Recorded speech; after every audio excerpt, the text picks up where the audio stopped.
देशात H1N1 या फ्लूचा काही प्रमाणात प्रसार होत आहे, मात्र नागरिकांनी घाबरून जाण्याचं कारण नाही, सतर्कता आवश्यक आहे, असं भारतीय वैद्यकीय परिषदेनं म्हटलं आहे.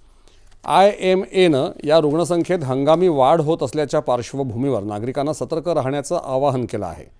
बहुतांश संसर्ग सौम्य स्वरूपाचे असून ते आपोआप बरे होतात, त्यामुळे घाबरण्याचं कारण नसून केवळ अधिक दक्षता घेणं आवश्यक असल्याचं IMAनं म्हटलं आहे. फ्लूची लक्षणं दिसताच डॉक्टरांच्या सल्ल्याशिवाय अँटीबायोटिक्स घेऊ नयेत असा सल्लाही IMAनं दिला आहे. H1N1 हा विषाणूजन्य संसर्ग असल्यानं अँटीबायोटिक्स विषाणूंवर परिणाम करत नाही, त्यामुळे यासाठीची औषधं केवळ वैद्यकीय तज्ज्ञांच्या सल्ल्यानंच घ्यावीत असं संघटनेनं स्पष्ट केलं आहे. फ्लू संसर्गामध्ये अचानक तीव्र ताप आणि थंडी वाजणं, सतत कोरडा खोकला, घशात खवखव किंवा दुखणं, तीव्र स्नायूदुखी आणि थकवा ही सामान्य लक्षणं आहेत. याशिवाय डोकेदुखी, नाक वाहणं किंवा नाक बंद होणं, मळमळ, उलट्या आणि जुलाब अशी लक्षणंही दिसू शकतात.